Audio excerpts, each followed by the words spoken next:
Protect your DNA. BioPQQ can promote formation of new mitochondria. Infowarsstore.com.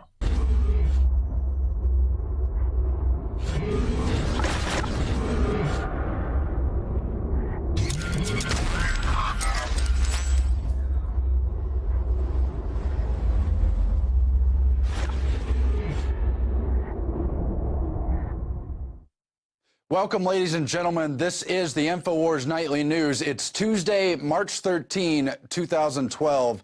I'm Aaron Dykes. Now, it is a different broadcast tonight. As you probably already know, we're on a, quote, pit stop in the Infowars Nightly News. There comes a time when every great crew has to reformulate, has to take a time out just for a minute to sort of coordinate the new dance moves. In this case, we're going to be updating a lot of graphics as we reach out for new talent, and we just try to pare down and coordinate the talent we already have. We hired a lot of great new reporters. You've seen them on the Infowars Nightly News since its inception.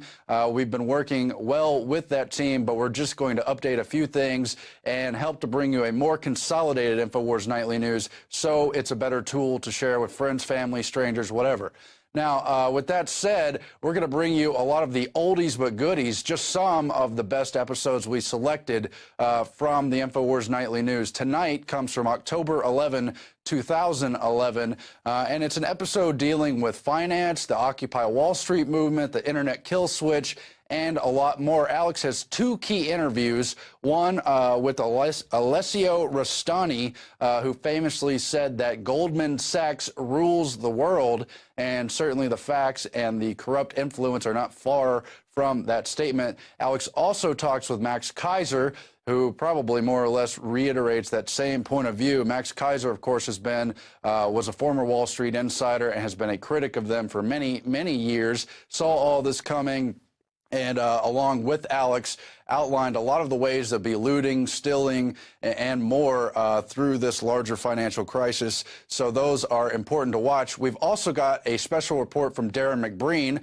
one of the great new reporters we brought on when we started this broadcast. And this one is on the Denver International Airport. We were there together and talked with folks about the strange murals located by the baggage area and some other elements. The report went so viral, even the Colbert Report on the Comedy Central channel had to cover it, of course, only to mock it and try to downplay it, but nevertheless, kind of shining a light on the impact those kind of reports have and the great intrigue there. Everyone knew something about it. Everyone was interested in it, and now you have a chance to see that again. There's also footage. You'll recall Alex gave 3 rallies at Federal Reserve locations in Texas as people across the country held rallies everywhere. And so Alex will bring you some footage from the biggest of those rallies in Dallas, Texas, the main branch there in that region. And Alex also talks with the father of an autistic child and the child himself about the vaccine dangers and the great harm and terrible trials that came to their family as one personal testament. So it's not an episode you want to miss, but I want to point out that we are also bringing you exclusive content while we're on a break, while we're reformulating, consolidating, condensing our Infowars Nightly News program, and that is the powerful, exclusive Dave Mustaine interview. It's going to air 2 days from now, Thursday, March 15th, and you don't want to miss it. It's almost an hour of things you've never heard Dave Mustaine talk about.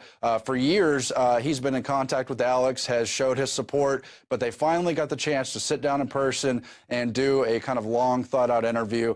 And he talks about everything, his old days in Metallica, where he was one of the founding members, things that happened to him on the road with friends and crew members and fellow bandmates and other bands they were friends with, political stuff, and a whole lot more. You want to check that out. It's 2 days from now, March 15th, this Thursday on the Nightly News.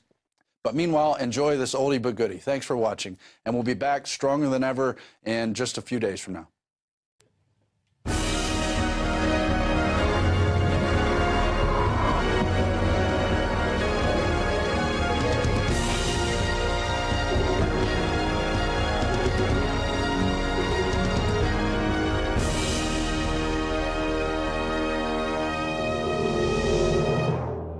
We're making history. For more than 50 years in this country, there has been no teleprompter-free news.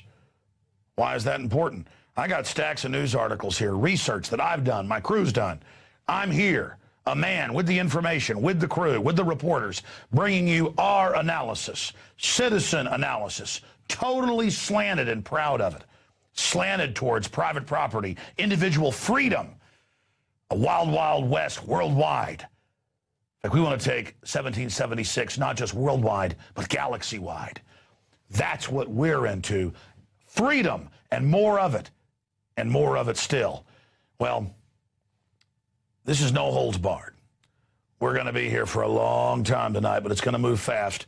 We have got Max Keiser joining us with a big, extensive interview on a host of issues we're going to be talking to him about. You name it, it's coming up. All those bank fees that are piling up in the cashless society slave grid. I'm also going to break some of that down coming up before he joins us. We've got that stock trader, Alessio Rastani, who made all the big news saying that Goldman Sachs rules the world. He's going to be joining us coming up tonight.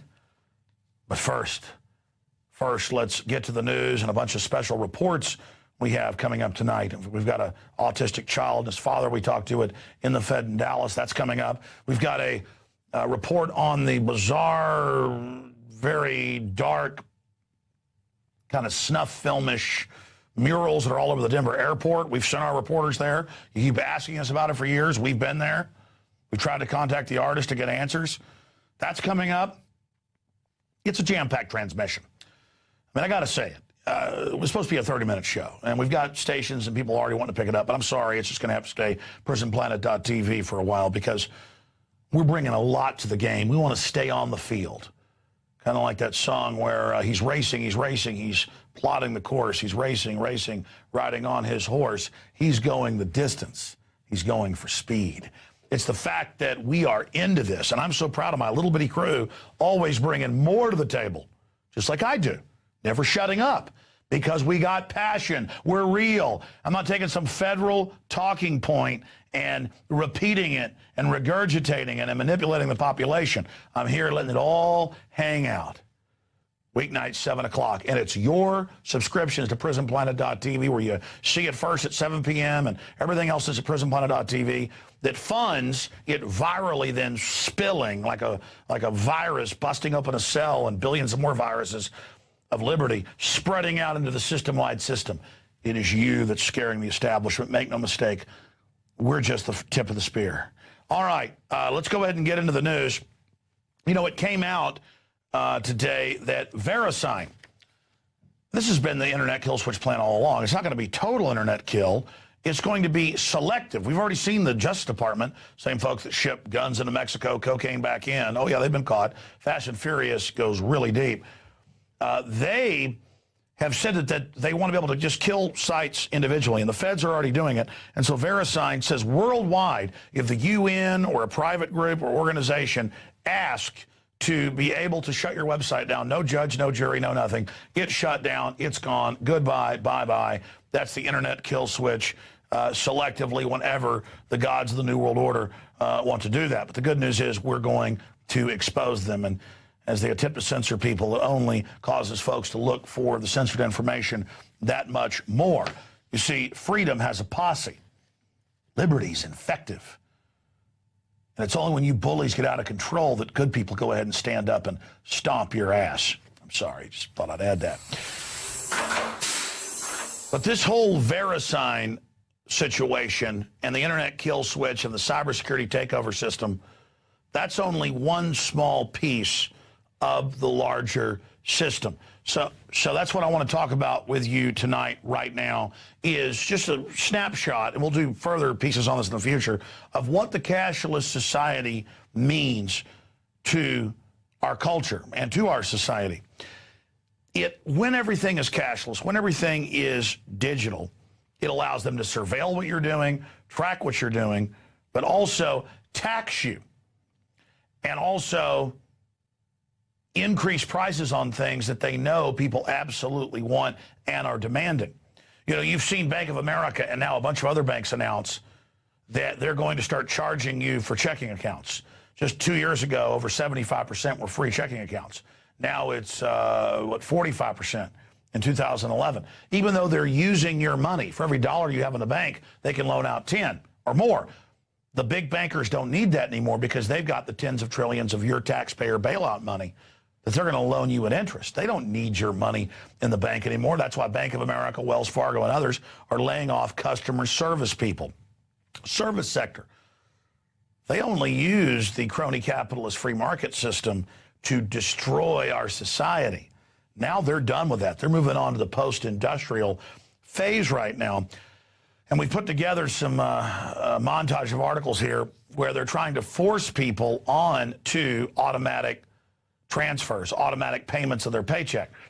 And again, as everything phases from cash being basically demonized and obsolete over to digital, over to cashless, now they can add all the fees for using a debit card, $5, or add it for using a credit card, $5, or add it for having a bank account.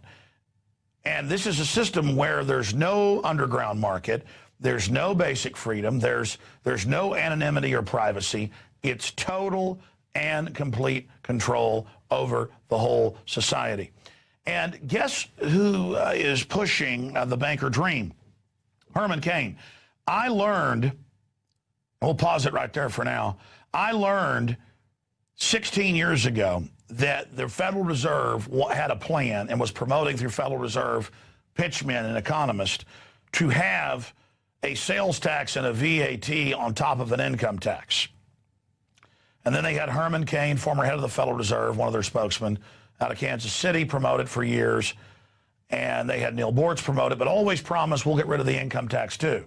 Well, now they've admitted they're going to come in with two new taxes, VAT and sales tax. Same thing, the European Central Bank, owned by the same private bankers that our Federal Reserve is, are now bringing in.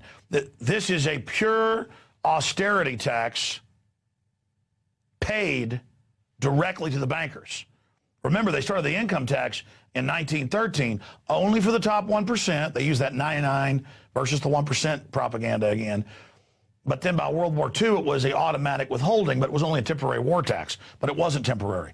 And once they cut the income tax down to 9%, then they can jack it up later. They can jack up the VAT, they can jack up the sales tax. But more importantly, a federal surveillance over all manufacturing, all value added. I mean, in England, it's over 20% now. In Europe, same thing. They're just wanting to raise it now in Europe. That gives full federal surveillance over every transaction. You think the IRS is bad now, having to fill out forms once a week and all the loopholes and garbage? And then there's a sales tax over every transaction. They're saying the poor will be exempt, so you've got to swipe a card when you buy, tracking what you did. I mean, can you imagine the nightmare of bureaucracy? How about we get rid of the income tax that we didn't have until 1913? We got the income tax a la the Federal Reserve the same year. And 100% of it, even Ronald Reagan's commission shows, goes to pay for the interest on the debt created by the Federal Reserve. And so, of course, a Federal Reserve spokesman gets up there and makes a few conservative sounds and talks bad about Obama and says he hadn't lived the black experience. And Herman Cain is more of an authentic American black man than Obama. But the point is that even though Herman Cain doesn't have a Ivy League mystique to him, he has a very charismatic, kind of black, good old boy mystique to him, kind of like a Ross Perot. He is no Ross Perot. He is the former head, not some junior member, of one of the most powerful branches of the private Federal Reserve. I mean, he is a made man in the private bankster cartel. And he's up there going, I've got a 999 plan for you. And he says in the debate tonight, I know I'll be attacked on my 999, but I'm going to go after Romney for his socialist health care plan that Obama used. The Federal Reserve endorsed that. They've endorsed the socialist Occupy Wall Street movement. They want to collectivize and get everybody under their control and siphon off most of the money. And so think about it. Only some bamboozling fake conservative could come in and pose as a Ron Paul, but actually work for the Federal Reserve and deliver them that new all-controlling tax over all human activity they want.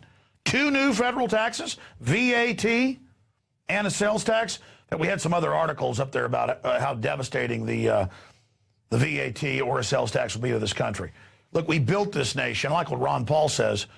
And meanwhile, you've got the other two Republican so-called front runners, people like Mitt Romney, promoting carbon taxes that are selectively enforced to shut down non-insider coal power plants that are totally clean In England, it's already massively increased their power, but they don't care. This is another tax paid directly to global corporations through government power. And America, if you elect Herman Cain or Barack Obama again, or Mitt Romney, or Rick Perry, you get what you deserve. The people perish for lack of knowledge. Ron Paul's got the constitutional record. He predicted all of this. He's anti-Federal Reserve. And if you want to elect a Federal Reserve made Mafia Don, the head of the four-state area based around Kansas City, go ahead, slit your wrist. I know you like to fail, you like to get conned. I got it. I got it. I got it. Don't worry. We're going to continue to move forward to defeat the globalist.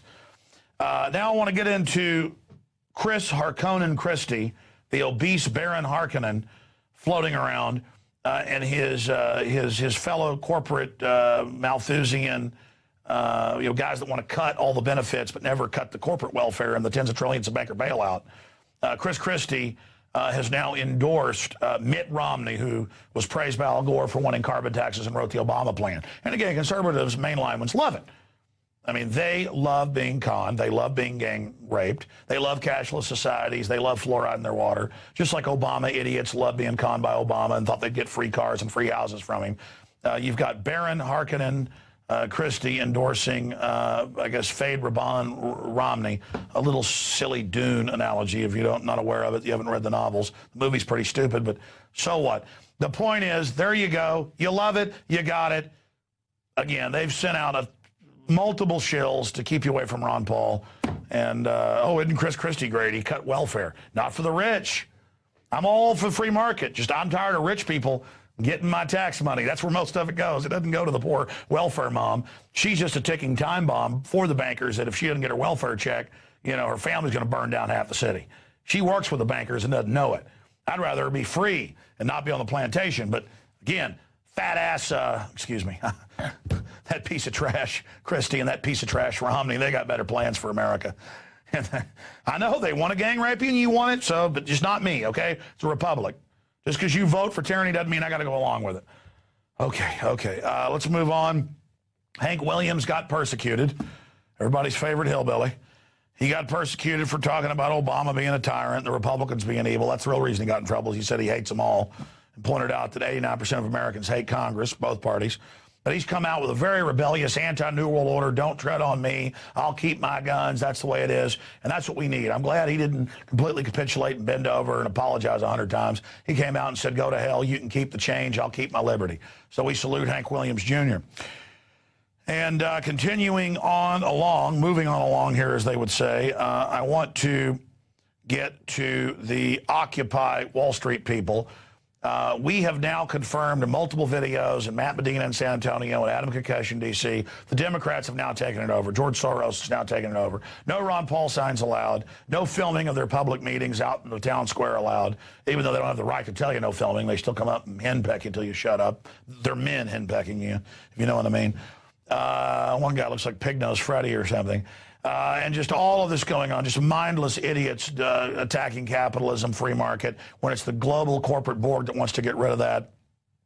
We have that report. Speaking of people that know what's going on, to explain this video you're about to see, I was at the In the Fed rally that's still going on, by the way. People are occupying it up in Dallas, so get out there today or tomorrow to support them. A few dozen are out there right now. And the cops were kind of laughing. They suddenly come up with barriers and put us in a cage, about 400 of us. So I came over and I said, I'm leaving now.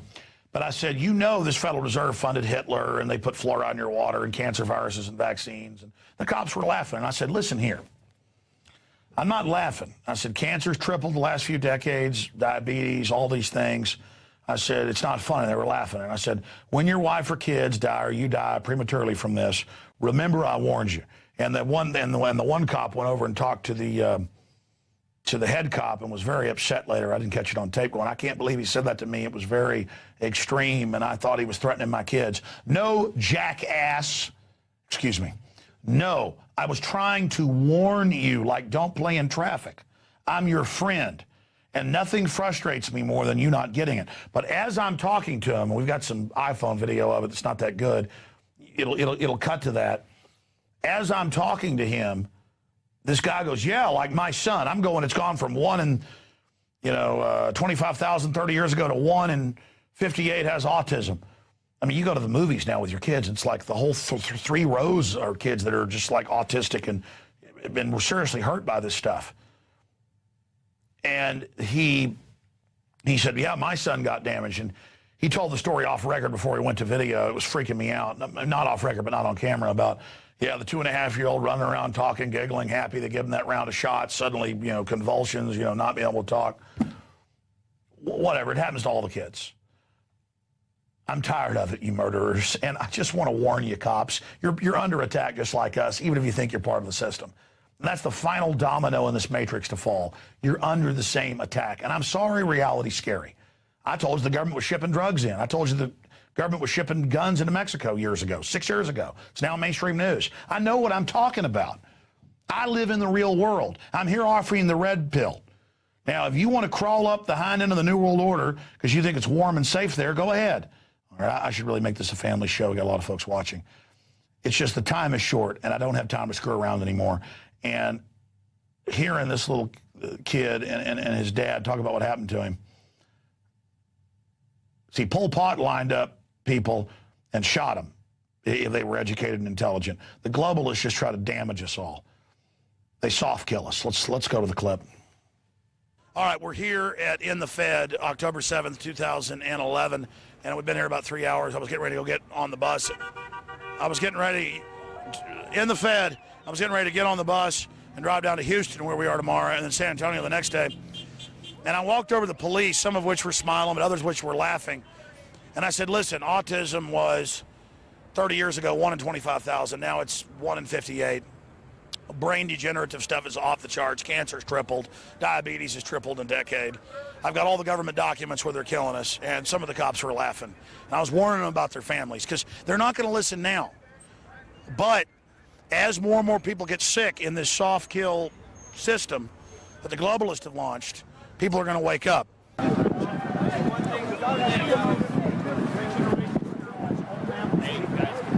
Monsanto corn. Our life cycle is 20 years per generation. So remember, when your children die of cancer and are sterile, and this poor child brain damaged by the shots, remember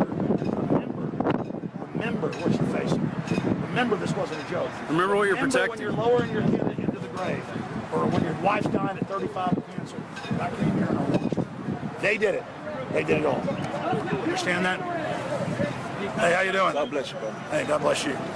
An example is within 3 generations in guinea pigs and rats, with all the major GMO crops, there's almost complete sterilization and massive mental retardation in all mammal species fed 3 generations of major GMO crops. This is done on purpose. This is the globalists, the White House science czars said they want to put stuff in the food. But the chemical bioweapon they've launched on little boys, I was over telling the cops, warning them, because you know, we're all in this together, and people that feel like they're part of the system don't understand. And it was kind of funny to some of them. Others were, took it serious. And this gentleman said, no, right here, my son. Now, 1 in 25,000, 1 in 58. Cancer, tripled. They're killing us. And I've covered all the documents, all the plans. It's all declassified. But people can't face up what they're doing to us. HIV was created, everything. They learned the Nazis just mowed people down with tanks. Now they put it in your food and your water. The fluoride, all of it. It is incredible. It is absolutely incredible. And so this gentleman came over and volunteered for he and his son's autistic, to talk about what vaccines did. Sir, tell us your name and what happened to you. Here's the mic. My name is Jimmy Beckway, and several years ago, Sean Michael here, my second son, who's 10 years old, he received a vaccine, and a little while later, he started exhibiting symptoms of autism. And according to the MD who's treating him alternatively, it was definitely the vaccines which caused this. And you can do research on the internet anywhere and find out about it, what all it's doing. Like Alex said, now 1 in every 58 children is autistic. There has to be something going on, and it is the vaccines. When I first had Evan diagnosed with autism, there wasn't much of anything. I had to find out about biomedical treatment on the internet after I typed in autism on Google.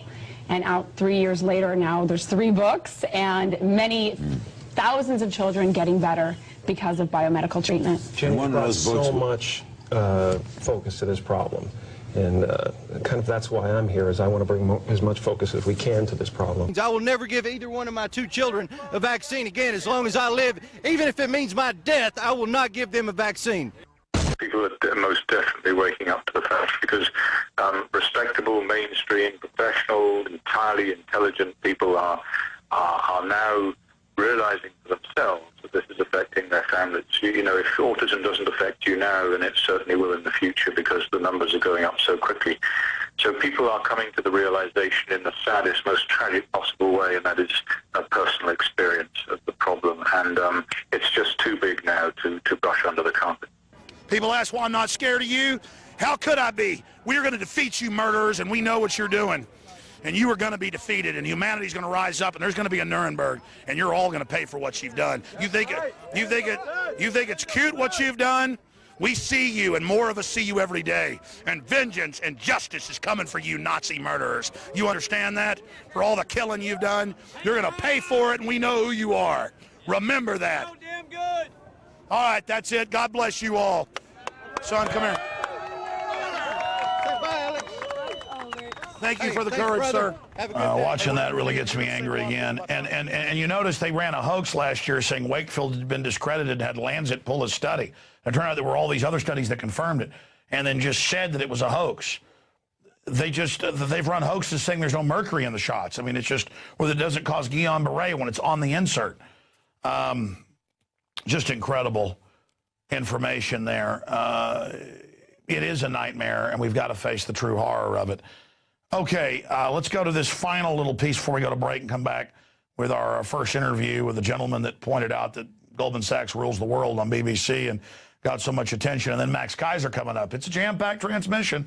Putting a lot of work into it here at PrisonPlanet.tv and InfoWarsNews.com. If you're watching this and believe in this information and want to get it out to others, please support our operation. We're listener and viewer supported. Become a PrisonPlanet.tv member. Sign up at InfoWarsNews.com today. Again, that's InfoWarsNews.com. This next piece was the guys were in Denver to cover that martial law takeover drill. They went in and got some interviews and shot some footage of the mural there that has so much death and destruction type iconography in it. And then we'll go to break and come back with our first guest. Stay with us. It's Infowars Nightly News. Is this the first time you've ever seen the mural? No, I'm actually, I live here, so I come through and check it out every now and then. I'm taking pictures. I read about it online, looked it up. What do you think it means? I can only tell you what I read. Basically, it seems like there's a soldier cutting through the dove piece, and his sword is an Arabian sword. I'm not sure about the women and the angel type things. And the towers here, very familiar to a lot of people. Kind of look like 911 towers. So, I can see that. I don't know, a strange thing to have in this airport. What are your thoughts when you see something like this? I think it's very well done. It's impactful. Color scheme's great. Theme seems a little austere for an airport, but... You don't think there's a nefarious hidden agenda, hidden meaning behind it or anything like that? Yeah, I don't know. I've heard that theory a lot. Maybe, you know, the underground prisons under Denver or DIA, all that stuff. Could be. I'm a little skeptical. So this is the first time you've ever seen this mural? Yeah, the first time I've ever seen it. Let's take a look. I mean, what are your thoughts when you look at something like that? Do you think it's kind of an odd mural to be put in an airport? Or? Not necessarily. I think it explains a lot. Okay, such as? Such as just, you know, I mean, America and everything else. There's a lot going on in the world right now, and it pretty much shows what's going on. You know, there's a night, he's taking care of things. There's people that are suffering, and he looks like he's taking over and taking care of it. So he's like a protector, you think? I think he's a protector, you know. I mean, you're wearing a gas mask, and you have a sword in your hand. What else are you doing?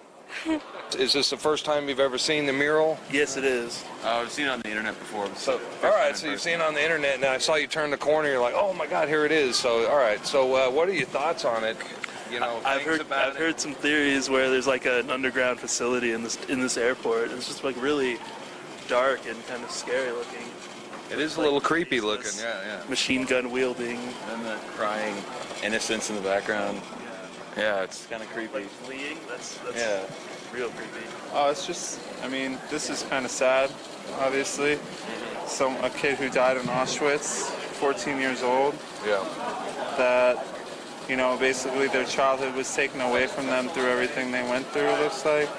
You know, they hate enemies, they they hope that one day they'll be able to wake up and laugh again. It's sad that there's people out there that think like that. Some people say it's put here to kind of distract people from what really goes on in DIA. Don't you think it's an odd place to put a mural like this in an international airport? I mean, it's kind of weird, isn't it? It is. Like, I mean, if you wanted to send a message to someone, I mean, it's kind of the best place. So you think this is more of an artistic endeavor, you know, with the symbolism and everything? You know, this guy kind of looks like a Nazi, but is there any hidden meanings, a dark hidden meaning, or is this more kind of an artistic piece, you know? I'm not someone who looks at things in a dark, hidden type of way, so to me, I don't look at it like that. You know, the most disturbing piece of this whole thing is just that. That's what gets me the most. What about the rumors that there's a whole underground type of bunker here? Have you heard of those as well? Those? Do you think there's any truth to that? Definitely possible. More possible than what they give you on the news. It looks funny the way that you can see when you're coming in. You can see that there's construction's been over for years here, but there's construction everywhere, all over, going on the grounds of the airport. Continuous construction at all constantly, and you can see them actually working up, because once it's a hill and they'll have a road that goes around it, and you come back a year later and there's two roads because the hill's kind of moved up, as if the hills are expanding upwards. You think it's an odd place to have a mural like this in an international airport? Absolutely. Absolutely. I don't know what its place is here or why it's here. It's definitely not something you expect to see walking through an airport, though. I hear you. So. It's going to be a 10-hour show. I had to come back and say something about that as we go to break.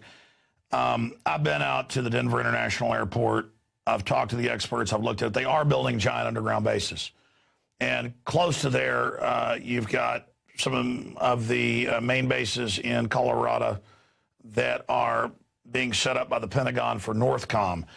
It is the real government of the United States. They've got a shadow Congress, a place for them to meet. They're in Colorado Springs, under the mountains. They admittedly have underground bases there.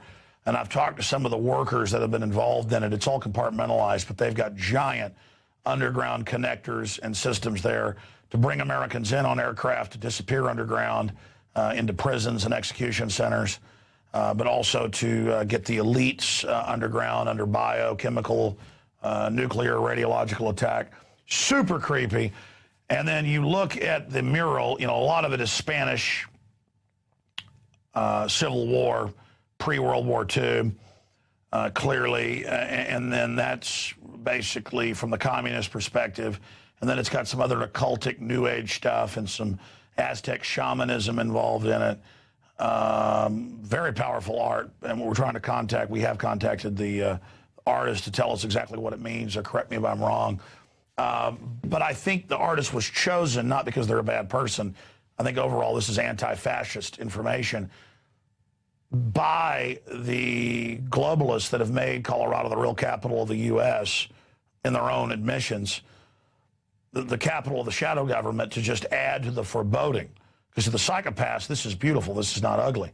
Because then you've got Anubis and all these other giant, weird Egyptian gods there, and pyramids, and, as the guy said, mountains that start rising up where they're dumping the dirt and building for year after year. I mean, there's something weird going on there, and we'll continue to take your tips at Infowars.com. Okay, we're going to break, coming back with the fella that made all that news, and they said, is he real? Is he a yes man?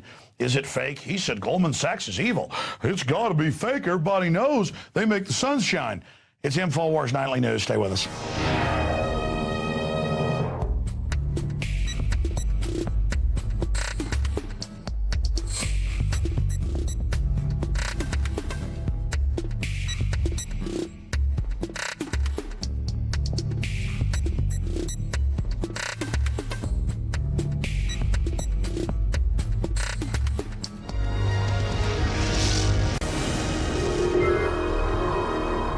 Out. The governments don't rule the world. Goldman Sachs rules the world. Goldman Sachs does not care about this rescue package, neither does the big funds. So actually, what I would actually tell people, I want to help people. People can make money from this. It isn't just traders. Welcome back. It's Infowars Nightly News. That was a short clip from the interview that aired a week and a half, 2 weeks ago with the gentleman we're about to be talking with. And when Alicia Rastani came out and said those things that I've said, Max Keiser said, so many other economists we've talked to have basically said. The BBC reporter acted like, you know, he had said that the Pope was caught barbecuing small children on his front lawn or something. I mean, it was this feigned disbelief when it's well known the things he was talking about are pretty much accepted fact by anybody that can add 4 plus 4 together. But expanding on that, then we saw Forbes and all these other publications say, was it a hoax? Is it fake? He's not really a trader. And so it really turned into the system panicking. Alicio Bastani has been a full-time trader for 6 years, focusing mostly on U.S. stock markets. He writes for the blog leadingtrader.com, highly visited site, a website dedicated to dismantling no BS information about trading. He currently lives and works in London, England. And we appreciate him joining us today because he caused quite a fracas by saying that the emperor was wearing no clothes. Why do you think they freaked out so bad and tried to imply it was a hoax, but later had to admit that it wasn't a hoax? Hi, Alex. First of all, let me say thank you very much for having me in your show. It's a great honor. And I'm a big fan of Austin, Texas myself. Love to visit. But as to why I think it happened, for one thing, I think it was because it was too good to be true, maybe, for someone like someone who's a trader to come on TV and say those things. Because usually, you know, these financial pundits who come on TV, they don't say anything so substantive. They just say the same old crap all the time, you know. So someone who actually said something which sounded true, seemed too good to be true for some of these guys, some of these, you know, media folks. So maybe that was one reason. As for whether it was a conspiracy to discredit me, it's possible, but I don't know for sure. Well, my point is I've seen other people on other prominent channels. Max Keiser, for one, coming up later. He had his own BBC show a few years ago and basically said similar things because it's true. And there wasn't this big gasping and freaking out. I mean, I think a lot of it is because this stuff is so transparent now. It's so obvious that the emperor is wearing no clothes that when you pointed it out in a clear and concise way, it freaked them out. I mean, I've talked to people that are invited to Federal Reserve meetings to be let in, you know, to the inside scoop if they're wealthy. And they say things are going to collapse. Here's how we profit. I know a lot of big stock traders. That is their big joke. So what you said was true. You said, hey, you can make a lot of money off this. And so you did let the cat out of the bag, or you let the general public know that they're on the menu for dinner. But let's now talk, you know, unfettered, specifically from your years of trading, you know, why you picked up this worldview and what some of the other traders around you say. I mean, let us into more of the secrets that seem to upset these people so much. Yeah, I mean, it's interesting you mentioned secrets because I don't think they are secrets. You know, I mean, I know there's a lot of people, you know, in the general public who don't know about these things, about the fact that traders and even nowadays with technology, even ordinary people can make money when markets go down. But what I was talking about, I mean, you're right, Alex, because in a way, what I was talking about is what Goldman Sachs has been getting away with for years, which is basically dumping crap on people and then betting against the very same people, you know? So, you know, taking the opposite side of the action to what they themselves were selling. It happened in the dot-com crash, the year 2000. It happened in the Great Depression in the 1930s. It happened in the housing bubble, in the housing crash. So what I was saying to people is, look, these guys, these bankers, these idiots who got us into this mess in the first place, these guys are already making money by betting against you, by betting against everybody, the stock market. So now it's your turn, you know, don't be a chump. I'm not suggesting people should go out there and gamble with their money. That's not what I'm saying. What I'm saying is, what I was trying to get out there is, there are ways that you too, and whether you're listening from home or anywhere, that you too can get on the same game that these guys have been doing for years. So I don't think it's a big secret, but some people obviously thought, well, this stuff is new. Well, some have likened it to suicide bankers. Max Keiser, tells that documented story in the 9/11 Commission of a guy who stayed at his desk, even though the building was on fire, to make trades betting against airlines, and he made $5 million, but he died. It's almost this target psychosis or narcosis where they get so obsessed with the mission that they're wrecking society. It's not free market. It's government has allowed them to do this and allowed certain inside players. And we saw the Timberwolf emails connected to the big banks saying, look at my dumb idiot customers. Man, they're morons. I'm going to sell them this SH blank T. Ha, ha, ha. You have earthquakes in Japan or earthquakes in the U.S., and invariably Goldman Sachs and other brokers put out the Twitter, oh, my wallet fell. I mean, just a total disconnection from humanity. Give me your view on that, because that's really what you were hitting upon, was the predatory nature. See, the thing is, I'll be honest with you, Alex. Look, when I'm looking to short the markets, and in layman's terms, bet against the markets or make money downwards, I don't really think of it. I guess I should. Maybe I should think of it from a human standpoint, but I don't. For me, it's just a job. It's in the same way that the carpenter, makes buildings, houses, and in the same way that the plumber fixes pipes, fireman does his job. For me, betting against the markets and selling short when markets crash, it's just part of the game. I don't really think of it in those kind of terms. Whether people are, the fact is that companies are going bankrupt and people's jobs and pension is going down with it. I know it sounds terrible, but that's the truth. I don't think you're just being honest about the current system. That's like with Bonnie and Clyde. They asked Clyde, why do you rob banks? He said, that's where the money's at. Or you've got the parable of the scorpion and the frog, and the scorpion says, will you take me across the river?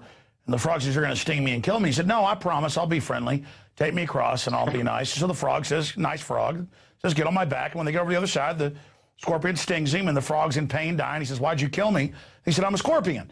And so I guess in a way, we're the sheep here to be gang raped, and the vampires are here to feed. And then they even call it free market. So the grassroots calls for socialism, which only helps the bankers more, because now they can consolidate power and suck it off offshore. And it's kind of our bug-eyed, sheepish, mentally retarded lot to just sit here and be gang raped. Right. I would say this, Alex. A lot of people do think that people who sell short, people who are betting against the markets, making money when the markets crash, that it's immoral. I personally do not believe that. I don't accept that view. Short sellers provide a good service to the markets. We can't do without them, basically because for two reasons. They provide liquidity in the markets. There's more activity, more liquidity, more money. And it also brings balance from irrational exuberance. You must have missed what I was saying. I think you're a good guy. You're being honest. We could short big, evil, corrupt companies we don't like. I purely get it's just a tool, force of nature. I'm talking about Goldman Sachs, Bank of America, J.P. Morgan, the insiders who are exempt from SEC rules, whose former officers sit in the Federal Reserve and SEC, who've gotten tens of trillions of banker bailout money to back up their derivative crap. Because you were bringing up people selling garbage. I'm talking about listing garbage as AAA. That's criminal. And that's what I'm talking about. You were getting off into, on the show that I saw on BBC about Goldman Sachs, making money in downtimes, and they rule the world, and they were freaking out about that. So, that was just them freaking out about the obvious. I was just going further to the point of the rest of the story, because you started to allude to how they're selling people toxic assets. That's right, yeah. Well, that's absolutely true, and I would agree with you 100%, because Goldman Sachs has been behind, as I mentioned, almost every major crash in history. And a good example is the .com crash. I myself, actually, Alex, was a victim of that crash. I was one of these donkeys in the year 2000 who bought these .com crap. Because, again, I didn't know what I was doing. I was just following the same strategy everyone else did. Buy and hold stocks, and eventually you make money. What I didn't realize is, as I do realize now, is that Goldman Sachs, along with a whole bunch of other people, J.P. Morgan and everyone else, these guys have been overinflating these technology stocks, inflating this bubble. through a number of processes, which you probably know about. Like one is called laddering, where basically you promise your clients that you're going to give them a lower price of the stock, and eventually you say down the line you will buy it at a higher price. So almost kind of guaranteeing that the price of the stock's going to rise and rise, by this kind of manipulation. So yeah, Goldman Sachs been around. They've been behind every major crash in history, and again, dumping these crappy stocks onto unaware investors, and then betting against the very same people. Sure, they invented the pump and dump, and if you look in third world countries, first world countries, they'll spend a decade getting their prime minister, their president, their finance minister in South America, in Asia, in Europe. I mean, it's always the same. This is a criminal crew. And I think them freaking out on you coming out and saying, hey, this is predatory, being honest about it. I mean, it was like saying, oh, my gosh, you mean fish swim in the sea, or, 2 + 2 = 4. I mean, it was the height of ridiculous. And for weeks, a week and a half, is he real? Is he real? When they could have just called you. We went and looked it up. They tried to say you were one of these yes men or something, when you were simply stating that the sky is blue, that birds have wings, I mean, it's just too amazing. Now, let's get more into this. Why specifically are you saying, because I agree with your analysis, but from your own research, why does Goldman Sachs rule the world? And then what are some of the strategies or gambits that people can use, that the establishment's using to profit from the engineered downturn? Because I know if the general public profits from it, that could actually screw up their actuaries and could actually help in the end if we just don't cookie cutter when they say buy and hold it while we slit your throat. If people actually learn what you and others have learned, then the magicians can't screw us. Yeah, I wish that second point could be true. I'll come to that point in a second, Alex. As to the first one, as to why I said it, again, this is something I believe to be true. It's something, I mean, to be honest, it isn't something that interests me that much. I don't think of it too much about what Goldman Sachs is up to. But as to why I said it, I mean, here's one good example. As you yourself know, Alex, as many people may know, a lot of ex-Goldman Sachs employees work in the government in the United States. I've already mentioned, a few days ago, I was in Ireland, and I mentioned on a show that Henry Paulson, this is a guy who was the former CEO of Goldman Sachs. Goldman Sachs. Yeah, he gives himself banker bailout money and then gives himself his own waivers. You're talking about the revolving door. Please continue. That's right. I mean, this guy was the architect of the bailouts, and this guy then was funneling all this money to his, to his cronies like Robert Rubin and John Taines of Merrill Lynch, and they're basically making other guys in the city rich through bailout money. And the fact is, the relationship between the banks and the government is so blurred that it's not really clear who is the puppeteer and who is the puppet. But people can make up their own minds about that as to who rules the world. And well, it's like an inbred family. I mean, it's a revolving door, as you just said. So it isn't the government or the mega banks that run it. It's like two Siamese twins. I mean, it's like a breed. That's right. I mean, these people do even intermarry. And so, I mean, that's what's happening right here. How do we stop it? Yeah. Well, sorry? No, go ahead. Finish your point. Going to your second point about how the public can get on the game, that's the problem. You see, the problem is whenever people get on any game, it's too late. You see, that's why it's called the herd effect. The herd, I know it's an ugly word to use, but that's the truth. By the time the masses get on the game, it's too late. That's because the reason is the masses rely on the wrong kind of information. Yeah, they watch CNBC, but that's my point. If you watch Infowars.com, I'm not tooting my horn, you're going to be years ahead. No, I'm serious. You're going to be years ahead, and you are not going to be in the herd. I agree, by the time the general public figures it out, gold will be at 5,000. Or by the time, things like that happen. I mean, but I'm not talking about the herd. I'm talking about the inside baseball we're here discussing. Yeah. Well, as far as what the institutions are up to, the point is actually, I mean, I don't really care what those guys. That's not the way I look at the markets. I mean, I don't do any kind of insider trading or anything like that. I don't have that kind of information. What I do is the legal way of trading, and it's the next best thing to insider trading. So for me, trading is trading off the charts and using as many tools as I have in my access to be able to discern what the insiders are up to. Okay, so that's, as a trader, when you're trying to make an income from this and when you're trying to be able to make money from this, you can't really hope that you're going to get some inside tips. You need to use your own skills. You need to use your knowledge of how the market works and your analysis of the markets to be able to make money. And I'm putting it in layman's terms. I'm not going to technicals on this. You understand? So I hope that makes some sense. No, that makes total sense, because any army can put out disinformation about their movements, but if you can visually identify the real movements and not the decoy movements, you can then get a general image of what's happening. Well, let me give you an example. Alex. See, before all this technology came into action many years ago, 20, 30 years ago, these institutions, the smart money, the funds, they could do things and they could hide their actions. Nowadays, they can't do that very easily. They might be able to a little bit, but they can't do it because technology is now advanced to the point that whenever these big guys make any decisions, whenever they're making any kind of shifting of money from one thing to another, they leave trails behind. They leave footprints behind. And if you know how to follow those footprints, if you follow those trails, you can have a pretty big clue as to what's going on behind the scenes. So, well, here's an example. Let's talk about in 1815 in Europe, continental Europe, Battle of Waterloo. Napoleon Bonaparte faces Lord Wellington.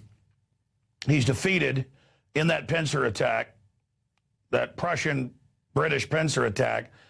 And the Rothschilds, this is on record, got their horsemen to gallop at full speed, exhausting the horses in a pony express, got on a fast cutter Corvette, shot across, went in and lied and said, Wellington is defeated, we're going under French rule. Stock markets dropped by close to 99%. Lord Rothschild started, selling it first to make them panic. He bought it all back up and became the head of the British Empire financially. Today, they couldn't really do that. So instead, they'll put out fake announcements that the announcement says one thing, the fine print says another, but people have learned to get in the fine print quickly. So, yeah, there's a lot of that going on. But sometimes they still announce. They announced Russia attacked Georgia, and I wasn't even ready for that 3-4 years ago. I went in and I said, they've attacked, and I actually went and searched, and it was like, no, Georgia attacked Russia, or that Russian-held area, so that they can still try these bold hoaxes. But look. Finish up your point then. A few tips for people about what you're tracking right now, or ideas you've had, what you're writing about at the site that you blog for, and then also anything you can tell us about media contacting you. I mean, did they call and say, "Are you real?" instead of just saying, "Oh my gosh, it must be a hoax because this guy said the sky's blue"? Yeah, the first few calls I got, I guess I shouldn't mention who called me, but a very, very prestigious newspaper, a magazine called me, and they asked me, aren't you, I had calls from all kinds of magazines, newspapers around the world. And one called me up saying, hey, aren't you the guy from the Yes Man? And I said, what are you talking about? What, Jim Carrey? What are you talking about? And I said, no, the Yes Man, that guy on the on Dow Chemical. And I said, I have no idea what you're talking about. And yeah, I got to be honest, when all this was kicking off and all these newspapers were coming to contact me, I couldn't figure out why, because I thought there was nothing controversial about what I said. But going back to your point about tips or anything like that, I would say anybody out there who's thinking about buying stocks got to be very careful, because one of the major mistakes anybody can make in a market that's going down, when stocks are getting cheaper, if you go and buy those stocks just because they're cheap, the biggest mistake is you're trying to catch a falling knife, because stocks can go all the way to zero. Yeah, just like what happened back in 2008 when many stocks like Lehman Brothers and some over here in the UK collapsed and went to zero. So you've got to be very careful. Don't stand in front of a freight train. Okay, so you got to make sure the stock is starting to go back up a little bit before you actually buy it. Okay, same with commodities. You want it to find its bottom and then crest back up a bit just to be safe as a rule. Exactly. You got to be very careful of the risks. Well, what about this? I mean, what about knowing general devaluations in currency globally across the board? You're going to have a commodity crest across the board, short term, midterm, long term. They can artificially create some dips, raising margin calls and things, the case of gold and silver. But if you look at the 12-year graph on silver and gold or other commodities, it's really going straight up.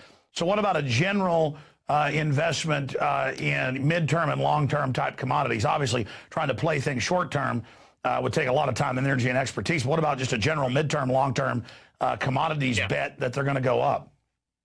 Right. Well, the first thing I would say is whatever investment decision, medium to long term, you got to do, always take care of the risks. Always look at how much you can afford to lose. Don't ever gamble. Okay, but in terms of that, gold and silver, I think they're still pretty good commodities. Long term, they have good prospects. The only thing about gold and silver is at the moment, they're looking pretty weak. They've come down quite a bit. Gold is now about $1,600 an ounce. Silver about 30, 26 region last time I checked. You got to be careful. Again, those commodities need to gain some strength. They need to show some strength, start going back up again before you decide to buy them. But if they do, then they can be very good long-term assets to hold. You know, for example, gold, for example, could go back to $2,000 eventually. If it passes by 2,000, it could go to $4,000. So yeah, I mean the Chinese. Yeah, but see, generally, I'm looking at a 12-year graph. If I was to put one on screen, I mean, if you look at a 12-year graph, it's got. In fact, give me a document cam shot, folks. I'll show you a 12-year graph, and maybe later after you leave, I can pull it up and show it to people. But anybody can just Google a 12-year graph. Okay. Yeah. Okay. So here's 1998, and then let's say 13-year graph, and let's say this is 2011, and generally, I mean, this is what it's doing. I mean, so I've seen all these dips. I've seen the same things repeated. Yeah. But because currencies overall are going down, it's a mirror, basically. So global currencies in a concerted G20 effort are being devalued as part of the inflation tax. So for me, in just basic world history, this is going to go up. Yeah. This Alex, is going to go down. Alex, you're right. There is a phrase that says the trend is your friend. That main trend on gold has been up. Absolutely. But you got to also be careful because the trend. You can't just blindly trust something. It could change. Yeah, because the trend is your friend only until the end. When that trend changes, and you never know because it may change, you got to be careful. But that would take a major monetary shift towards stronger currencies. Like exactly, let's say gold hits $3,000 the next few years, and then they come out with a new global currency. It may fail or it may succeed, but I'm going to look for in that new denomination then to play a game to drive down commodities. So I see that, but just in the general direction we're going right now, I don't see that. Yeah. I think the interesting thing right now is that the dollar for once is now looking strong. As in, that could be because it's been going down for such a long time that it needed a correction. But well, that's because it's going to be king of the pile of skulls. You got this global meltdown happening, so yeah, they're running to who has the most nuclear weapons. Exactly. I mean, pretty much all the currencies right now suck. I mean, the euro, the pound, even the Swiss franc. I mean, all these currencies right now, they're not doing very well. But that's why the dollar right now is gaining strength. So as you said yourself, there's a flight to safety, and I think what's going to be interesting right now is what's going to happen to the yen, the Japanese yen. That's something I'm looking at right now. Japanese yen has been in a consolidation now for some time, and it's looking to break out now. As to which direction it's going to break out, well, we're going to wait and see. But that's going to be my main focus to look at. Alessio Rastani of the website that you can visit to find out more, leadingtrader.com. It's also on screen, joins us. It's been really interesting talking to you. You never know that phenomenon of what's going to become an extremely viral story for a couple of days. You're one of the biggest financial stories in the world. And I really can find no fault from my own meager understanding of the things that you've said here today. In the last minute or two I'd like to give you, what are some other topics that I didn't raise, some things that you think are important that you'd like to talk about? I mean, what do you think of Occupy Wall Street? What do you think of their call for an attack on capitalism? This isn't capitalism, in my view, that did this. It's corrupt monopoly people that control government that are playing by a different set of rules. Give us your view on that, and then anything else you'd like to comment on. I understand that people out there are really frustrated. I think that's what's going on. I mean, I'm not going to really, obviously the people out there are just frustrated. That's what's going on. I mean, I've been getting emails from people. I think what's really come out of this for me is people have really, I think I've struck a chord with a lot of people out there, because the responses I'm getting is people are saying, listen, I'm really worried. And what you said on TV, you know, I spoke the truth, and, you know, people are really worried, and they should be, because these banks and governments who we put our trust in, and why should we trust them anyway? They're the guys who created this crisis. They produced this crisis, and we're now expecting them to solve it. So, yeah, people have a right to be frustrated and worried. And I, for one, my goal is to help people as many ways as I can. I'm not against capitalism, I should say. I'm not against capitalism. I actually think we could have a society with free markets, but hopefully without any corruption. That may sound naive to some people, because some people say, well, there's no such thing as capitalism without corruption. But I think, you know, we should try to be better people. Well, we know communism is a total nightmare. Look at North Korea. Look at every other example of communism. I mean, for me, this isn't, there's been a con job that the free market did this.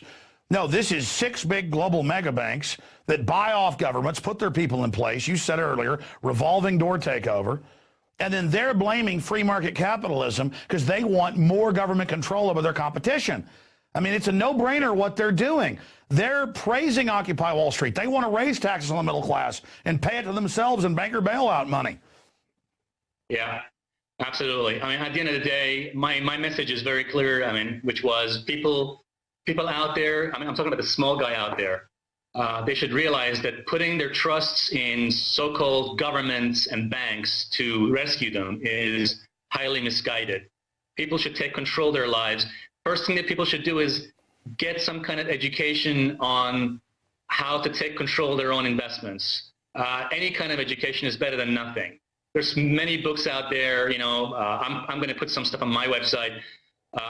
People should learn for themselves how best to invest their money, not rely on the so-called advice of experts who got us into this mess in the first place. It was the experts who produced this crisis in the first place. So we should really think about nourishing our minds, investing in ourselves, not investing in the markets. That's right. That was really well said. Not investing in this false reality, but investing in real local communities and in our own families, because the whole Wall Street digital economy is waging war against the real economy, and people going to mega banks and government wanting them to protect them. That's like a gazelle going to a lion in the African savannah and saying, please protect me. Stop being a gazelle.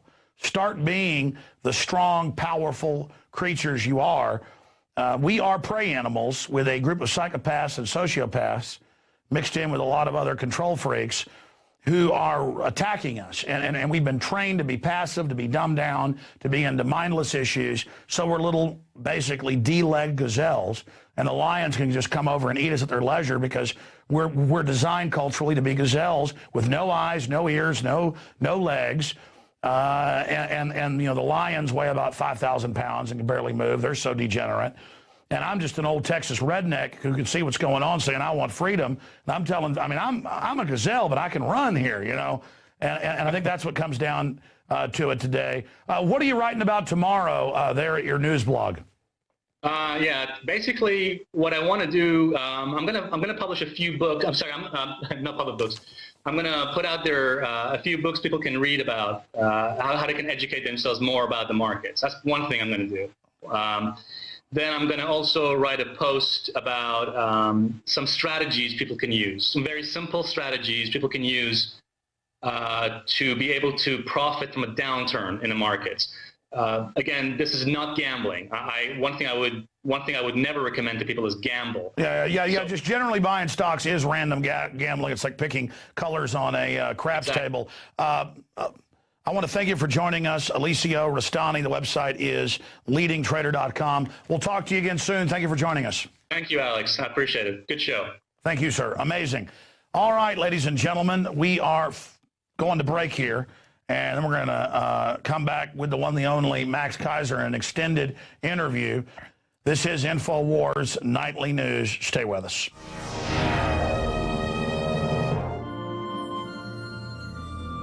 The American dream. There's a reason they call it a dream. Who's there? Cock-a-doodle-doo, pal.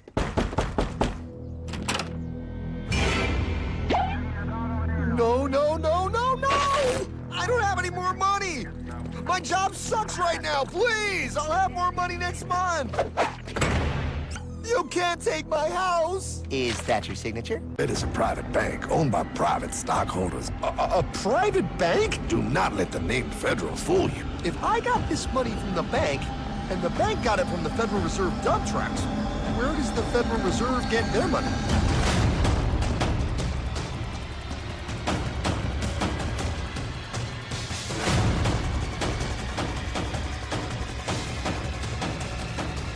They take our property away, just like Thomas Jefferson said they would. Those sons of bitches! It's the greatest theft in human history.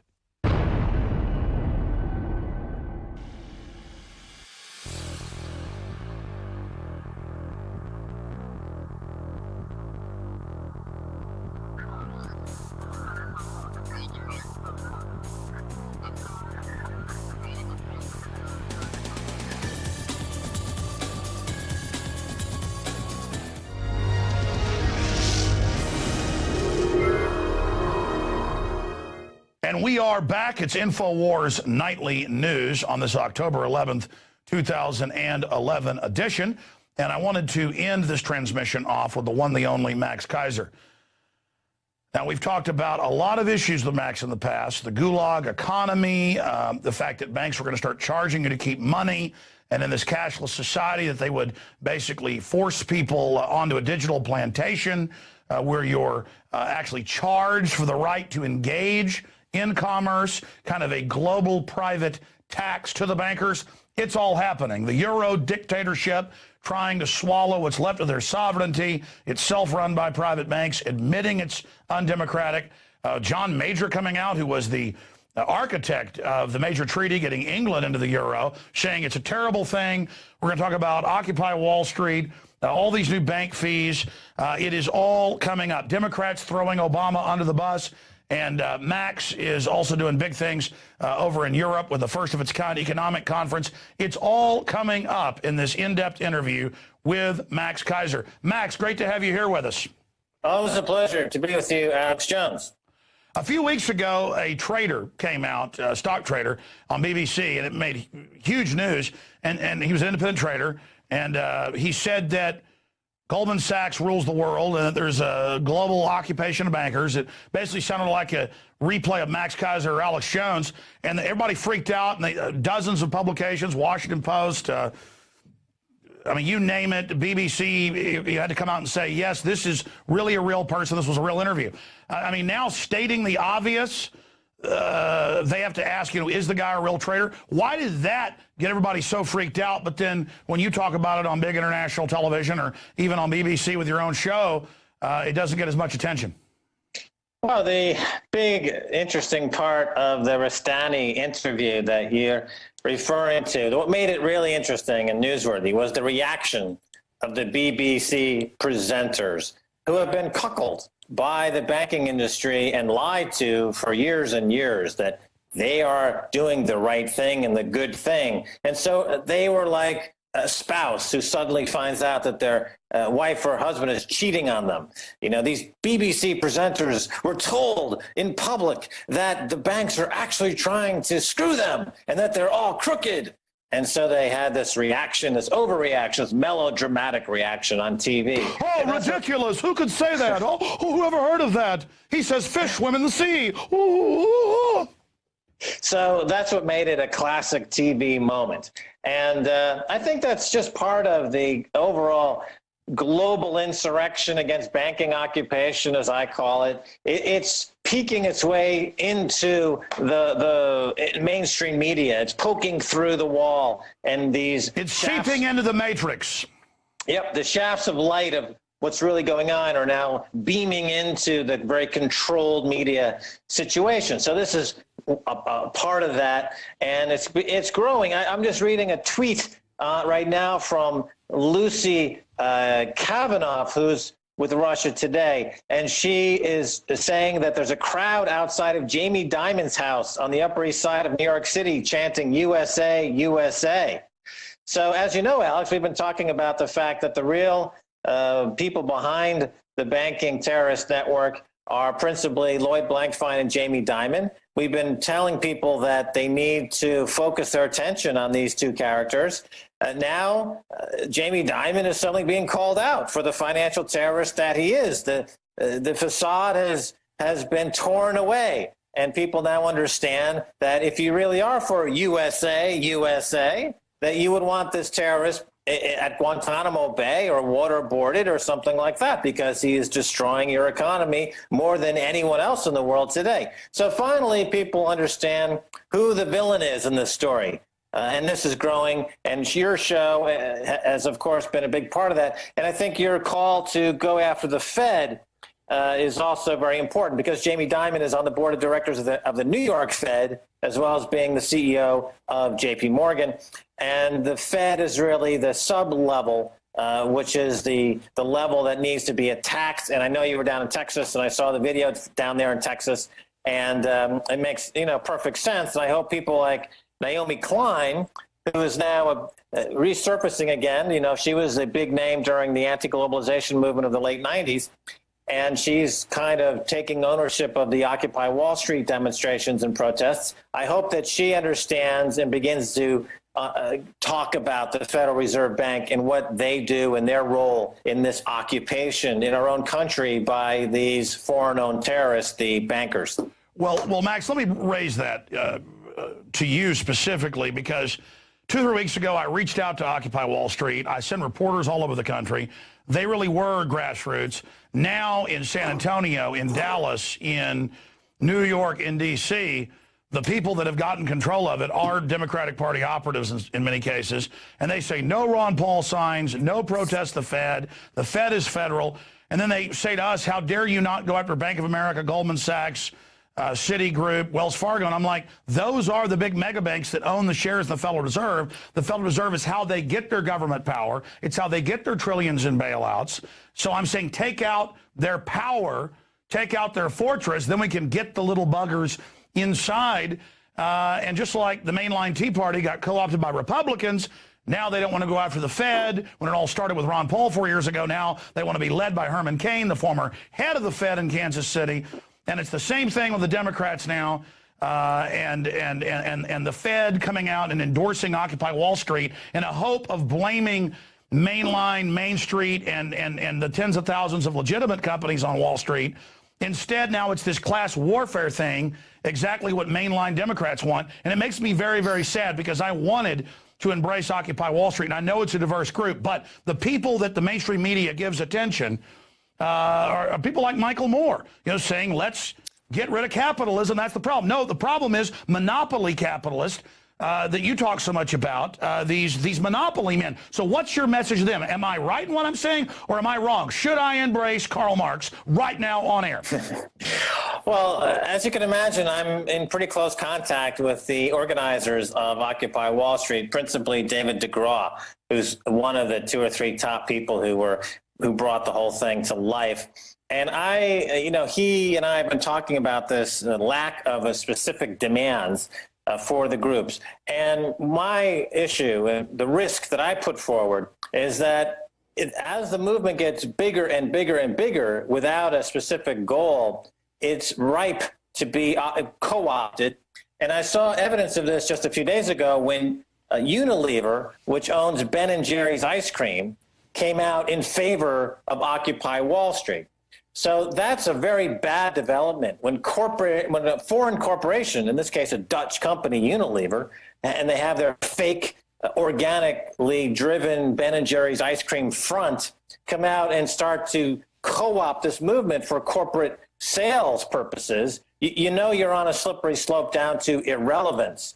And this is the problem is not having a specific goal. If Occupy Wall Street said our specific goal is to demand that Jamie Dimon steps down as CEO of JP Morgan and from the New York Federal Reserve Bank chair position.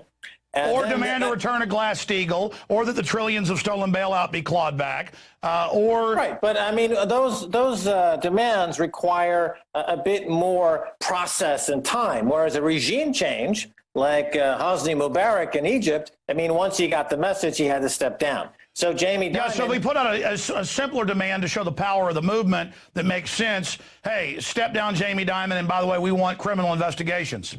Right. And now people will say, well, you know, if you take one Jamie Dimon away, 10 more like him will take his place. That's true. But you did demonstrate that the power of the group to affect the regime change. And if they put up somebody else who's like Jamie Dimon, is a financial terrorist, then he's going to have to step down too. So the regime change is a very specific goal. If you do this, then Unilever and Ben & Jerry's would not want to attach themselves to your movement because suddenly it's got a specific goal and they themselves rely on Jamie Dimon for financing and JP Morgan for financing. So by law, their fiduciary responsibility would preclude them from being anywhere near the Occupy Wall Street demands. So this is why having a specific goal is paramount to galvanizing an action that will allow this movement to have some success. Otherwise, it's just going to get bigger and bigger and bigger until it's co-opted by corporate America, and you'll start to see commercials on TV with Ben & Jerry down at Occupy Wall Street eating some new flavor of ice cream like, you know, Occupy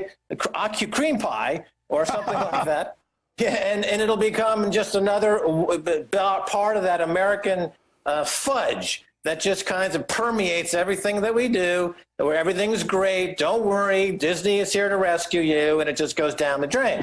Well, sure. Now, Max, I want to shift into some other areas. It's just for me, I tried to reach out to these groups, and the so-called leaders of it, they claim there's no leaders, but you know, there really are Democratic Party operatives. Move on, they're all involved. And it's just the left wing of this same military-industrial banking complex. I mean, look at Obama, the wars, the torture, the extrajudicial killings, and now quoting Bush statements by his evil lawyers, you know, as the excuse for him to act as an imperial legate. That's my next question. What do you make? Because, I mean, I predicted the Obama deception and in fall the Republic that you're in 2.5 years ago, that Obama would be politically destroyed because they build him up, then he takes the blame for the agenda, a new puppet comes in. And we know that when things get into these crisis modes, the establishment, the oligarchs, the financial ruling class that are anti-free market, they like to put in puppets, build them up, and then destroy them so they take the blame and not the corrupt plutocrats or the autocratic banksters, whatever you want to call them. And now we see Chicago Tribune, Washington Post, hundreds of major publications on the so-called left calling for him to step down in the next election and all of this. What does that signify to you that's happening with Obama? What does that signify for this whole agenda? Because then waiting in the wings is a collection of other manufactured plastic Ken dolls, Herman Cain, Mitt Romney, Rick Perry. Well, unfortunately, it ruins the whole idea of one person, one vote, and it hides the fact that it's $1, one vote. You know, you have this plutocracy in the United States now, this aristocracy, a return to monarchy and kleptocracy. And they want people to think that the presidency is like just Dancing with the Stars or some other kind of contest show, talent show, that we want whoever's going to be up there that has the most quote-unquote talent. And so this makes the American population similar, as I see it, to what we saw happen in ancient Rome. The politicians don't try to satisfy the people or the mob with democratic initiatives. They try to appease the people with what they call bread and circuses. But what, in our experience in America, it's ultra violence and entertainment. And now the president's being torn apart. I was about to say that as you said it. Incredible. Were you about to say the presidents now are in the gladiatorial ring, though? Now we see them politically torn apart, so we get some petty, yeah, we dealt with that Obama. Right. So you have, well, I was thinking of the extrajudicial execution of American citizen in Yemen recently. That's like a gladiatorial, event where Americans get to cheer the assassination of one of their own. Obama essentially goes in front of your point is a good one. He becomes like they throw him to the lions of the banking cartel, and then they destroy him. So it's like the modern version of the Running Man. Zone passes are required at all times. Display passes properly. All interzone workers with day passes are reminded that curfew begins at midnight. Anyone without a valid zone card after midnight will be permanently detained. Cadre kids, don't forget, October is bonus recruitment month. Earn a double bonus for reporting a family member. ICS, your entertainment and information network, reminds you seeing is believing. What's the #1 television show in the whole wide world? Yes! Yes, it's called Running Man. 400 square blocks of danger, structures, demolition. You guys want to buy a hot stereo? Your child, happy, loving, caring. You believe this shit? 24 hours a day, 7 days a week. Don't listen to it. I worry about the kids. The network shuts down the schools. The kids are either in hiding or getting basic training. Brainwashed by the TV. We can jam the network once we find the uplink to the satellite. Then we'll broadcast the truth. Truth? Hasn't been very popular lately.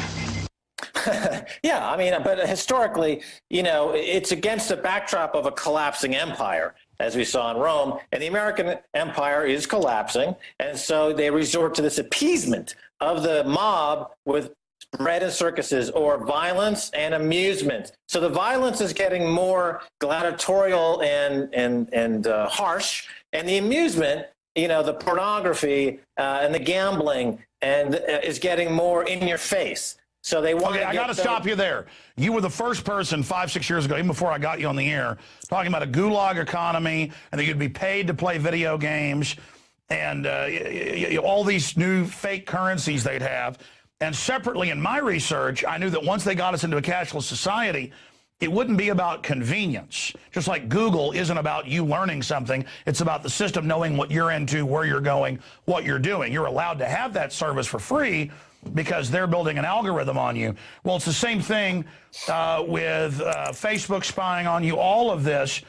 I've been talking a lot, and this integrates with your research, about how once they get rid of the real economy and once they bring in the cashless society, Max, that the money, you'll have to pay to have your money in the bank, and you'll have to pay to use your credit card or your debit card. And now we see that happening in Switzerland. Now they're starting that in the U.S. Dozens of new bank fees. Bank of America just took the plunge first. $5 to use your credit card or your debit card.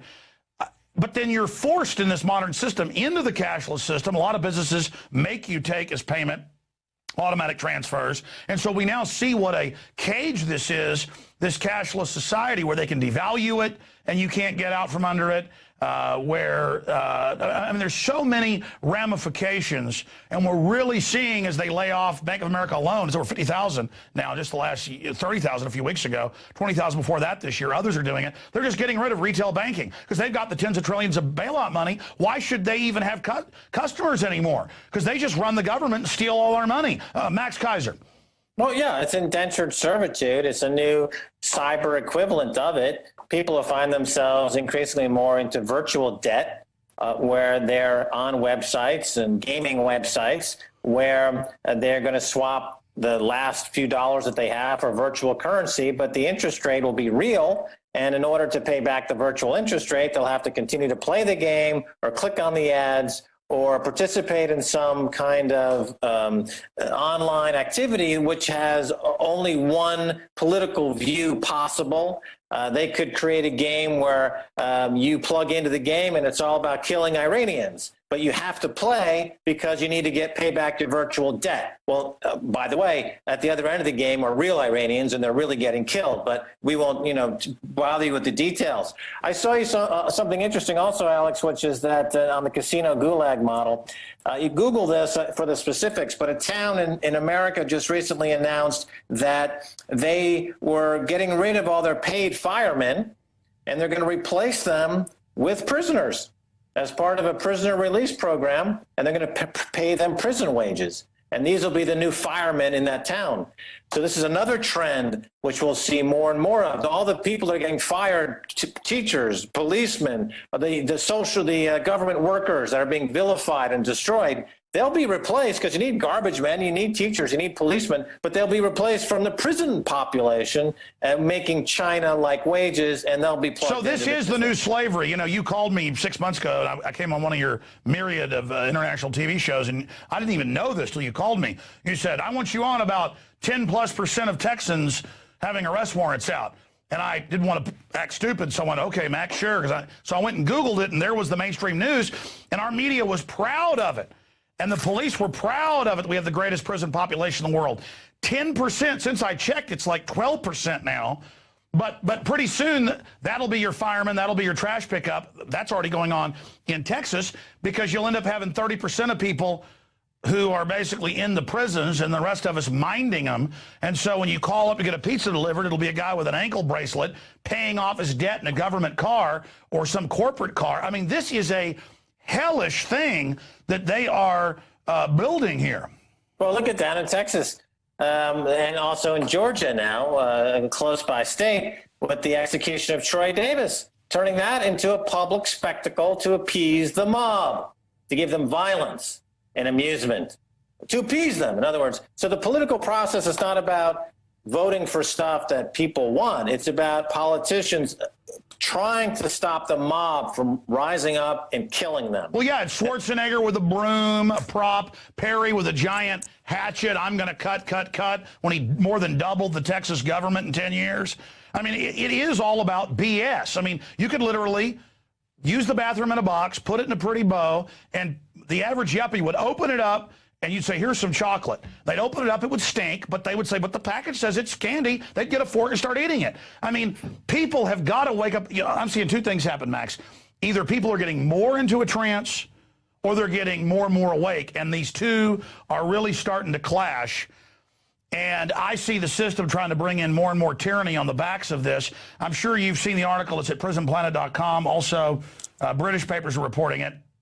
The VeriSign, the global domain register that the government's given the power to do this, they're saying no judge, no jury, no nothing. Anytime a private group, UN group, government group wants your website taken, no appeal, no nothing. It's just taken extrajudicially, and they're admitting this is the new global kill switch. So I see them also just more and more disappearing information.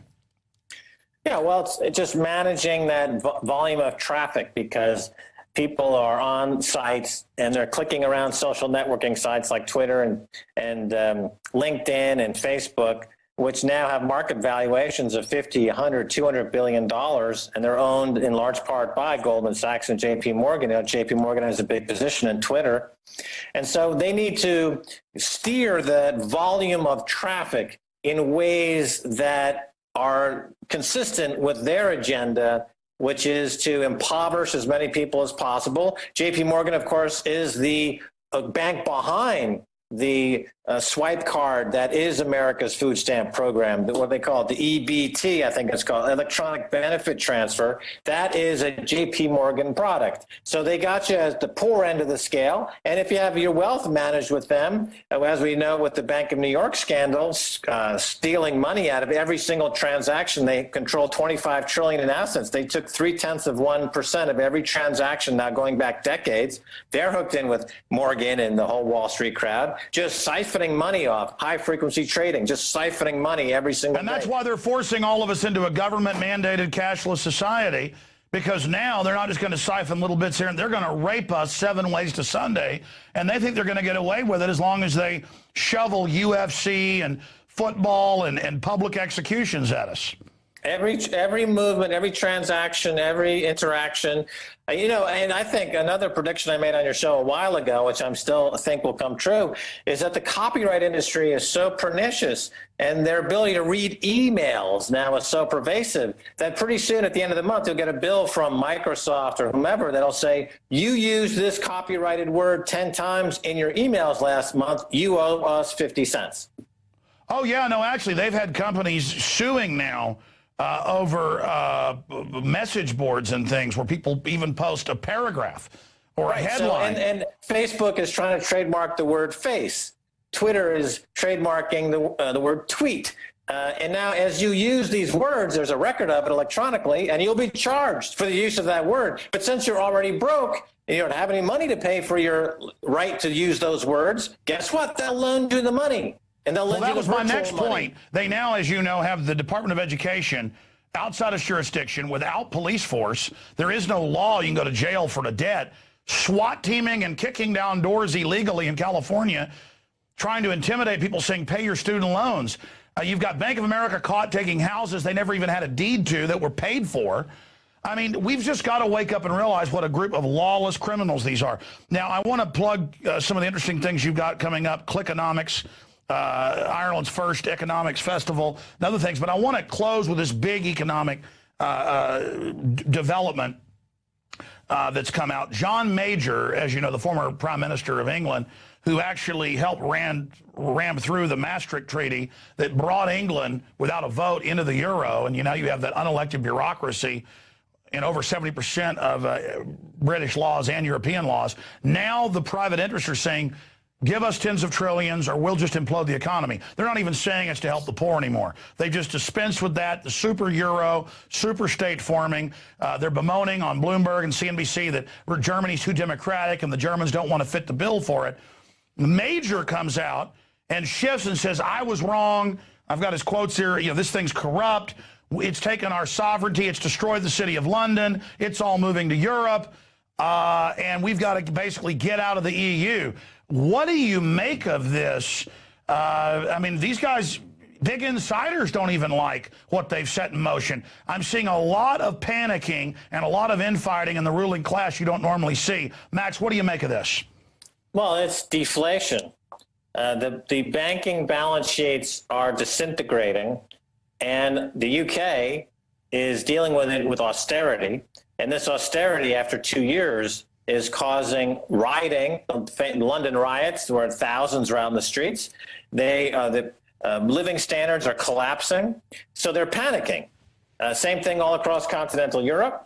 Germany is suggesting that maybe it would just opt out of the euro completely. So those old ancient animosities in Europe between the UK, Germany, France, all over Europe are resurfacing as the euro falls apart due to the banking system collapse. That was a foregone conclusion because it was entirely built on a faulty assumptions to begin with, thanks to the false accounting fraud that was perpetrated by groups like Goldman Sachs, who famously hid billions in Greek debt. So as this goes cattywampus, as it goes foobar, the banksters are in a pickle of their own making. What do you make of Major coming out and saying England needs to get out? I mean, if England leaves, won't that really trigger the implosion of Europe? And then the banksters won't get this new super state on top of it. What then happens? Where does the contagion move? It is disintegrating, but they will get their pan-European bond market, their federalization of the Eurozone, because they're going to play the panic card. And people are losing their jobs and they're panic-stricken. And they're using the disaster capitalism model. They'll usher in this new layer of bureaucracy, the new taxes, a new Euro central bank facility. They already talked, remember Davos last year or the year before.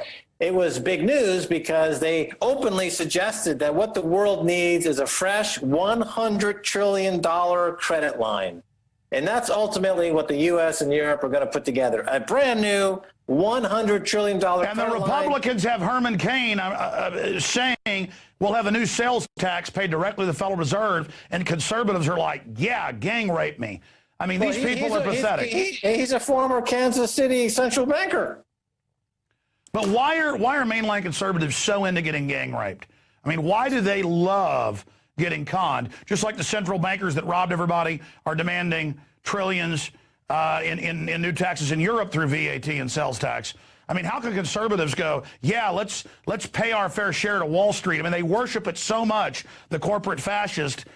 It's just insane. I mean, okay, look, Alex, let me tell you my story, which I told before. It explains the mentality. When the first tower in the World Trade Towers went down, there was a broker in the second tower. He had a choice. He could escape, or he could stay and trade airline put options to try to make money.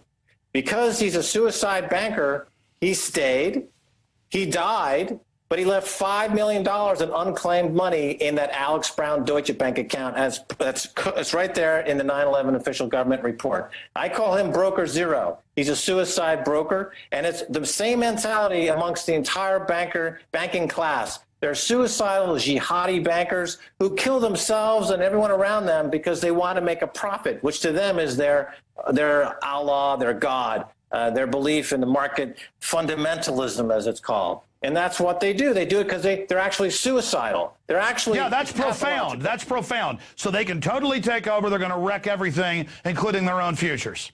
They're suicidal, pathological, and that's why this movement, Occupy Wall Street, and global insurrection against banker occupation, it needs to kick it up and get in gear, because you've got psychopaths that are hell-bent on killing themselves and everyone around them, including Jamie Dimon is the worst suicidal banker out there. Well, Max Keiser, amazing. I appreciate you spending so much time with us. MaxKeiser.com. Of course, our websites are prisonplanet.tv and Infowars.com. People can find out about all your great media events, the things you're doing at MaxKeiser.com. Briefly, tell us about the Economic Congress event you've got coming up there in Ireland. Yeah, two things, Alex. One is the Kilkenomics Festival in Kilkenny, Ireland, November 3rd, 4th, 5th, and 6th. It's a festival by David McWilliams. It brings together economists like Jeffrey Sachs with comedians from Ireland who interact and try to make sense of everything. And the second thing I'm doing is I'm restaging the famous Bed-In with John and Yoko Ono, except it's going to be Max and Stacy. We're going to be going to the same hotel room in Amsterdam, the Hilton Amsterdam Hotel, room 902, and we're going to restage the Bed-In. And our message is that all we are saying is let the banks fail. And if you want to donate $5 to this effort, and I want one of your reporters to go to Amsterdam and to help pay for that, if somebody wants to donate $5, go to piratemyfilm.com or go to maxkeiser.com, and you'll see how to do that. Well, I've seen Sean. I think I saw a photo online with his girlfriend doing it, but I like the fact that the girl was the one who was unrobed. Sean Ono Lennon, the talented offspring of John and Yoko. Okay, I met with him in Paris recently. He's part of the brainstorm behind this event. He'll be there, hopefully, to participate in this as well. It's going to be in November, so we're restaging. But you're not going to be naked, though. I might be. I can't tell you all the specifics, Alex. But your reporter should be there to capture this event. My reporters won't get cooties. Your reporters will be enlightened by participating in this epic restaging of this classic. By seeing your baboon butt. Well, to each his own. I'm just joking, Max. Hey, you're awesome. That's a great idea. Say hi to Sean and all the great folks there. That is very, very interesting. And it's great to have you here with us. And it's great to see so many people picking up on the fact that this is a banker occupation, a bankster occupation, and not an occupation by capitalism. We've left capitalism, and that's the problem we're facing. Max Keiser, thanks for joining us. Always a pleasure, Alex Jones. Wow, long extended interview. What a gigantic Infowars Nightly News we've had tonight. I'm so blind looking into that light, I can't even see where the camera is. Where is it out there? I think it's over there. That's it for Infowars Nightly News, ladies and gentlemen.